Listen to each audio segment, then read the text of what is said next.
ગુજરાતમાં વિધાનસભાનું ત્રિદિવસીય ચોમાસું સત્ર ચાલ્યું અને આ સત્ર હંમેશાની જેમ ખૂબ જ હેપનિંગ રહ્યું, કારણ કે આરોપ પ્રત્યારોપની રાજનીતિની સાથે સાથે ખાસ જનતાના પ્રશ્નોની ચર્ચા પણ કરવામાં આવી.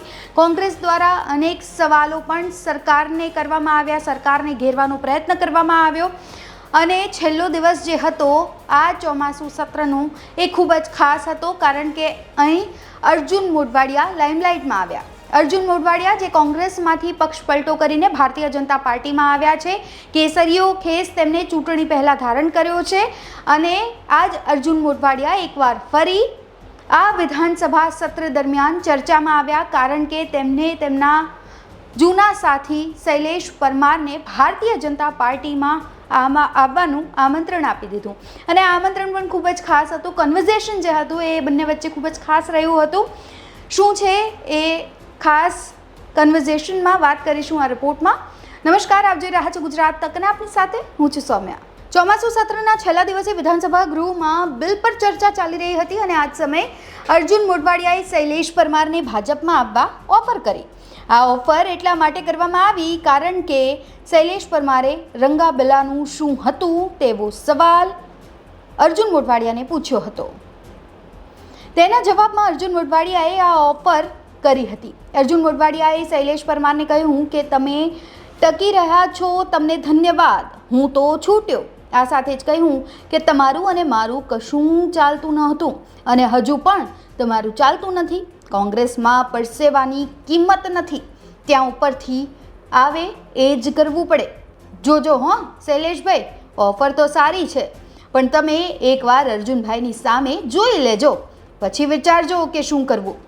CR પાટીલે જેમ અમરીશ ડેર માટે બસમાં રૂમાલ મૂક્યો હતો, અમરીશ ડેર ભાજપમાં આવી ગયા, તેમ હવે તમને તમારા જૂના સાથી પોતાના પક્ષમાં બોલાવી રહ્યા છે. પક્ષ પલટો કરવો જોઈએ તો તમે ચર્ચામાં આવો, પણ એ જોવું વધારે હિતાવહ હોય કે કોણે તમને ઓફર કરી છે. પછી ક્યાંક એવું ન થાય કે તમે ઘરના પણ ન રહો અને ઘાટના પણ ન રહો. અર્જુનભાઈ, પહેલી હરોળમાં વર્ષમાં 2 કે 3 જ વાર ગાદી મળે, પછી તો તમને પણ ખબર છે કે શું થાય. તમે શું જોઈ તમારા જૂના સાથી પક્ષને ભાજપમાં બોલાવો છો? તમને વિધાનસભા પહેલી હરોળમાં જૂની ગાદી મળી એટલે? વધુમાં શૈલેષ પરમારે કહ્યું કે હજુ તમે ક્યાં એકે ભાજપની દિવાળી જોઈ છે.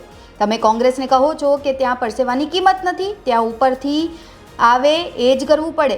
ભાજપમાં તમારા પરસેવાની અત્યાર સુધી કેટલી કિંમત થઈ છે અર્જુનભાઈ, એ પણ અમને કહેજો જરા, અને તમે ભાજપમાં તમારી જાતે કેટલું કર્યું તે પણ કહેજો.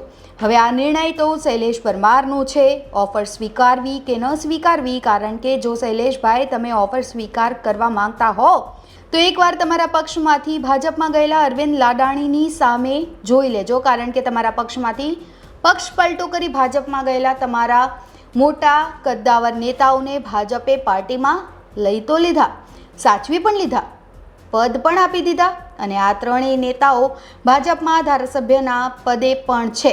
પણ અત્યારે આમાંથી 2 જ નેતાઓ અત્યારે આગળની પાટલી પર છે અને એક અરવિંદ લાડાણી જે પાછલી હરોળમાં તમારી સાથે જ છે. ભાજપે CJ ચાવડા અને અર્જુન મોઢવાડિયાને પહેલી હરોળમાં સ્થાન આપી સાચવી લીધા અને તેમની એન્ટ્રી પર તાલીઓ પણ પડી. જોજો ઓફર સ્વીકારવામાં ક્યાંક તમારી પણ પહેલી પાટલી જતી ન રહે અને સીધા જ પાછળની હરોળમાં ન આવતા રહો, નહીં તો તમારા જ આ સાથીઓ તમારી તીખણ કરી નાખશે. પછી ક્યાંય રહેવાય પણ નહીં અને સહેવાય પણ નહીં તેવી સ્થિતિ તમારી પણ ઊભી ન થાય. અને અત્યારે જે તમે ઓફર કરી રહ્યા છો તેની શું ગેરંટી કે તમને આવતા સત્રમાં પણ પહેલી જ હરોળ મળશે અને આમ જ તાળીઓ પડશે? તો આ રિપોર્ટ પર બસ આટલું જ. ગુજરાતના તમામ મહત્વના સમાચાર જોવા માટે અને જાણવા માટે આપ જોડાયેલા રહો ગુજરાત તક સાથે. ફરી મળીશું. નમસ્કાર.